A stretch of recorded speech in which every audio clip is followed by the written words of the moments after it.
Le principe de sécurité, en prêtant de l'argent, en fait, tu peux demander des garanties. Ça peut être un actif de l'entreprise, un bien immobilier ou même une garantie personnelle des dirigeants. Et en cas de non-paiement, là, la loi est de ton côté. Tu es le premier à être remboursé. C'est ce qui fait que c'est beaucoup plus sécurisé. Tu vas avoir une autre caractéristique très intéressante, c'est l'attrait du risque mesuré.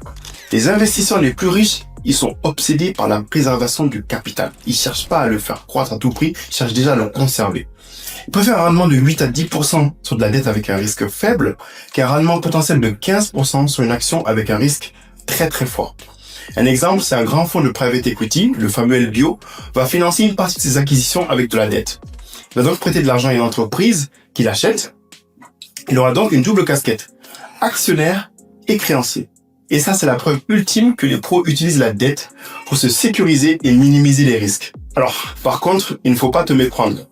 Ici, je suis pas en train de te dire de ne plus acheter d'actions du tout. On est là vraiment pour réfléchir sur tout ce qui est faisable. La meilleure stratégie, en fait, ça va être de combiner les deux. Mais la dette privée, en fait, doit faire fortement partie de ton portefeuille.